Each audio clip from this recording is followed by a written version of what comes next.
Bom dia, meu nome é Carlos Aguiar de Medeiros, sou professor titular do UFRJ e eu tenho refletido um pouco sobre as circunstâncias que estamos vivendo hoje, mas, sobretudo, a minha indagação principal é pensar a questão do mundo pós-Covid. Quer dizer, na verdade, o que nós estamos vivendo hoje, talvez um dos elementos ou uma das crises mais espetaculares, sem dúvida nenhuma, vou tentar qualificar isso, desde o pós-guerra. Então, eu gostaria primeiro de fazer uma reflexão sobre o que ela tem de singularidade, essa crise, em relação a outras grandes crises.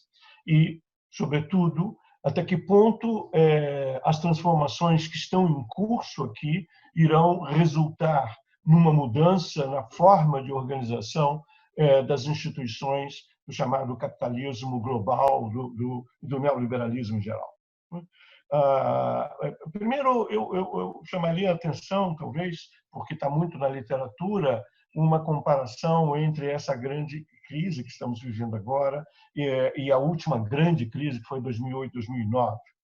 Também, se a gente pensar nisso, essa crise de 2008 e 2009, ela levou a uma reação importante, quer dizer, ao neoliberalismo, à desregulação dos mercados financeiros, e resultou em ações em políticas keynesianas tentando reintegrar ou, digamos, regular minimamente, quer dizer, os elementos mais, digamos, destrutivos da crise econômica e financeira.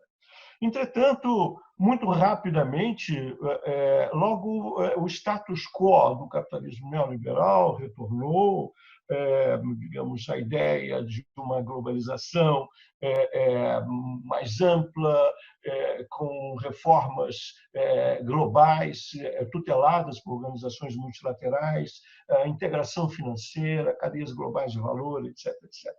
E também no plano das doutrinas macroeconômicas, muito rapidamente, o mainstream, voltada, sobretudo do ponto de vista da ideia da austeridade fiscal como um valor universal, ela se impôs.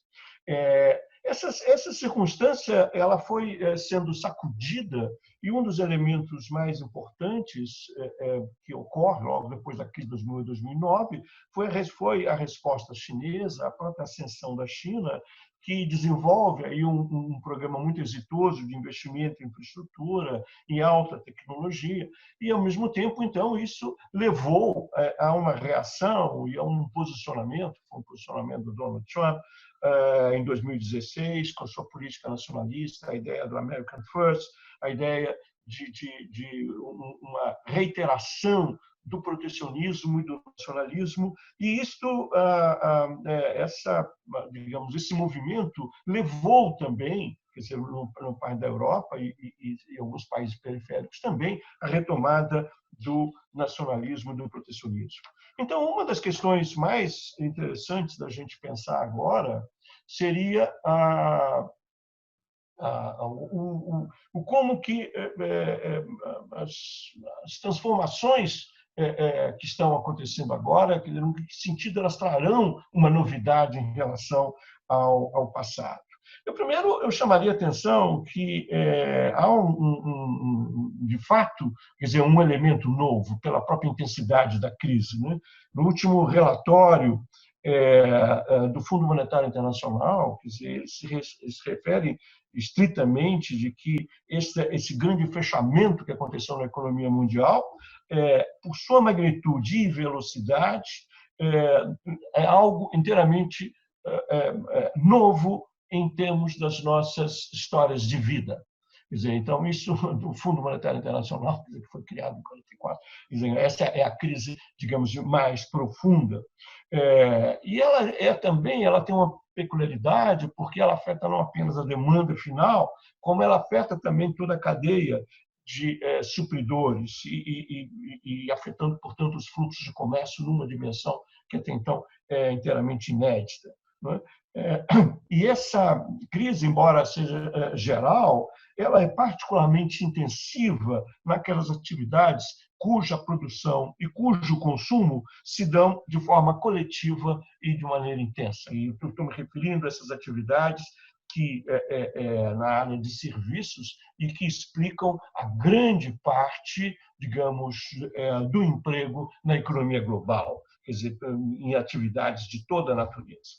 Então, esta circunstância tem gerado a números verdadeiramente alarmantes. Né? Por exemplo, se a gente olhar para os Estados Unidos, que hoje é o epicentro da crise sanitária, a gente teria que há uma estimativa de, por baixo, de 25% da força de trabalho americana está ou desempregada ou subempregada. Isso, a estimativa que o Fundo Monetário Internacional tem de crescimento atual para a economia global é de menos 3%. Isso é inédito desde o pós-guerra, um crescimento negativo. A projeção para o crescimento da China deve dar mais ou menos 1,2%, o que vai ser um espetáculo perto da economia mundial, mas também tem que ser visto que, em relação ao ano passado, na China cresceu 6,1%. A estimativa para esse ano 2020 nos Estados Unidos é um crescimento negativo de 5,9%. Na América Latina, também há uma estimativa de 5,2% negativo e para o Brasil 5,3% negativo. E eu considero, mas não teria muito como me deter nesse aspecto aqui, que esses números me parecem bastante subestimados. E face a essas questões, diversas políticas macroeconômicas expansionistas e de transferência de renda foram implementadas e numa proporção muito mais firme e eficaz e volumosa do que aconteceu com a crise de 2008 e 2009.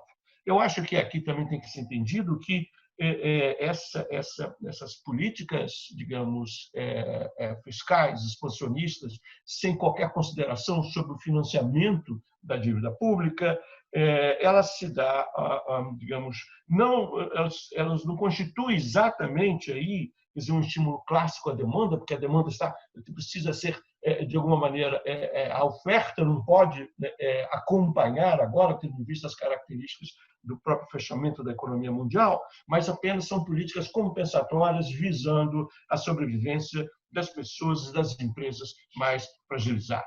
Em outro momento, que as políticas expansionistas, se vierem, se persistirem, elas terão muito efeito importante na economia global. Uma outra característica interessante da crise atual é o pensamento que começa a mudar um pouco, mesmo, digamos, os arautos do neoliberalismo, como, por exemplo, o Financial Times ou The Economist, começam a se refletir sobre a necessidade de reformas mais abrangentes. Um novo New Deal já foi dito, um novo Bretton Woods já se foi pronunciado, a ideia de um novo relatório Beveridge, que foi muito importante no pós-guerra na Inglaterra, como uma defesa clara do estado de bem-estar social. Então, a ideia principal aqui, e aí juntando para a questão mais original da minha apresentação, é a ideia de que, sim, de fato, pode acontecer como resposta, digamos, pós a crise, a mesma coisa que aconteceu com a crise de 2008 e 2009. Ou seja, você tem políticas agora mais sociais-democratas, políticas keynesianas, políticas de proteção, mas uma vez debelada a crise, é possível que o mundo volte ao status quo. É possível isto? E, nesse sentido, uma reiteração das visões neoliberais tradicionais, digamos, o primado do equilíbrio fiscal, etc., etc. Mas essa possibilidade pode ela ser contrarrestada com certos elementos que vão surgindo na própria crise, a percepção da insegurança, a percepção do desemprego em massa, a ideia de que é possível corrigir uma crise, mas por que então não continuar, digamos, com uma política mais agressiva no pós-crise? Então, isto, evidentemente, depende da luta política que vai acontecer e não há nenhuma tendência em relação a isso. Eu queria agora mudar um pouco o foco da minha apresentação e chamar algumas questões que me parecem interessantes, e que também apresentam a especificidade dessa crise em relação à crise de 2008, 2009, que é o fato de que ela está afetando de forma substancial a estrutura da oferta, especialmente na cadeia de supridores articuladas por cadeias globais de valor. E isso vai levar, também está levando, uma série de implicações geopolíticas muito importantes. Então, também acrescentaria aqui a ideia da imprevisibilidade temporal da crise que estamos vivendo. Por que eu digo isto? Porque, embora haja uma clara identificação da origem, digamos, do Covid-19, mas não há nenhuma segurança que novos Covids não venham a aparecer. Na verdade, eu chamo atenção aqui, é curioso, mas havia um relatório da CIA que foi, na verdade, que apareceu em 2009, e que dizia claramente que era possível uma nova pandemia originária de áreas densamente povoadas, com proximidade entre homens e animais, etc. etc.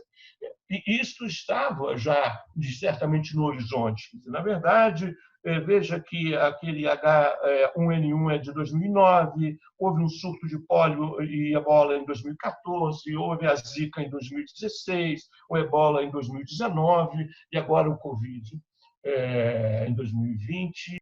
Então, essas circunstâncias tornam a questão essencial que nós estamos vivendo aqui de uma nova circunstância de insegurança econômica e, ao mesmo tempo, há uma retomada da política econômica e do próprio protecionismo, que já estava em expansão nos últimos tempos, mas que agora aparece cada vez mais claro, sobretudo para as economias maiores, que a dependência aos fluxos de comércio, sobretudo em atividades estratégicas, que têm efeito importante numa política de segurança nacional estratégica, chama atenção. E isso aí vai ampliar a rivalidade, ou já está ampliando a rivalidade entre os Estados Unidos e a China. De certa maneira, a China hoje, não só pela sua atitude, digamos, bastante exitosa no enfrentamento da origem da epidemia, mas pelo fato de se transformar hoje no maior exportador dos equipamentos médicos dessa crise, e, de certa maneira, a dependência americana, as próprias importações disso, e o fato de que as experiências hoje revelaram, de certa maneira, um caso muito mais exitoso na estratégia de uma economia mais organizada, mais centralizada, que pôde responder muito rapidamente, como foi o caso da China, através de uma estratégia combinando o rastreamento, a testagem, o isolamento. Essa estratégia se revelou exitosa e isso amplia, digamos, inclusive do ponto de vista das narrativas, a força e a importância, digamos, da geopolítica no contexto atual. Então, agora, no brevíssimo tempo que eu tenho, eu passaria para apenas sublinhar o que me parece que, do ponto de vista das transformações produtivas, as tendências que aparecem agora em curso. Eu diria o seguinte, que, primeiro, que o cenário mais provável para o mundo pós-Covid-19 é um cenário de aprofundamento das tendências que já estão em curso. Portanto, não é de uma grande novidade, mas é de aprofundamento dessas tendências. E quais seriam essas tendências que já estão em curso? Primeiro, a ideia de que a desintegração de cadeias produtivas globais, visando maior densidade industrial nacional, deverá aumentar em uma boa parte das economias, diminuindo a importância, portanto, das cadeias globais de valor. Essa é a primeira tendência. A segunda, que me parece, é a digitalização. a digitalização, digamos, a economia digital já estava em grande expansão. Quando se tem em mente que em 2007, portanto, um período da grande crise, foi introduzido o iPhone e hoje já existem 3,2 bilhões de usuários de smartphones. E o número de usuários na internet também passou, entre 2007 a hoje, de 1,6 para 41 bilhões de pessoas. E o comércio eletrônico também. Ora, essa tendência só tende a expandir com a crise. E a combinação entre a inteligência artificial, Big Data e prestação de serviços digitais em todas as áreas, como serviços médicos, entretenimentos, educacionais, consultorias, empresas, etc., etc., isso deve aprofundar e vai aprofundar, então, as chamadas economias de plataformas, como Amazon, Google, Facebook, Apple, Microsoft, Alibaba, Baidu, comércio eletrônico em geral, de grandes firmas como de entretenimento, de streaming, como Netflix e, como nós estamos falando aqui, o Zoom e outras aplicações. Quer dizer, essa vai ser uma economia que já está em expansão e ela vai ter uma tendência a uma projeção no futuro muito forte. E na esteira desse processo, uma miríade de ocupações em economias de plataforma, profissões online, etc., vão ser criadas também. Uma outra tendência é que a centralização do capital. A centralização do capital ocorre em todas as crises econômicas, mas ela já vem em grande movimento. E essa centralização do capital, ela evidentemente vai fortalecer essas grandes economias de plataforma que eu estava me referindo anteriormente.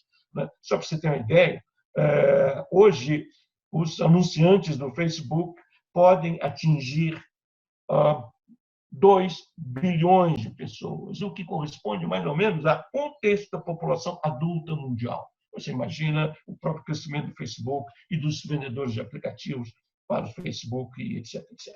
Então, e, por outro lado, essa questão também coloca uma outra, que não tivemos tempo aqui de explicar tanto, mas sobre a rivalidade entre os Estados Unidos, que já estava em curso, mas vai ampliar cada vez mais, que é a rivalidade e a disputa tecnológica entre os Estados Unidos e a China em relação aos equipamentos de telecom de 5G, porque, evidentemente, toda essa economia digital é totalmente dependente dessa infraestrutura.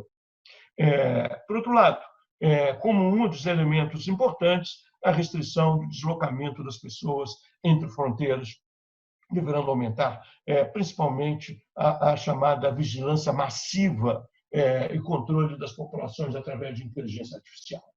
E, por fim, a questão da desigualdade. A tendência, do meu ponto de vista, é de um aumento da desigualdade, não de uma diminuição, a menos de transformações políticas que ainda são imprevisíveis. E eu digo isso por quê? Porque, de um lado, nos países, dentro dos países mais avançados, vai ampliar cada vez mais a segmentação, digamos, da divisão digital entre os que têm acesso e os que não têm acesso. Por outro lado, a precarização também dos trabalhadores, nesse novo precariado que está vinculado à economia de plataformas, atividades.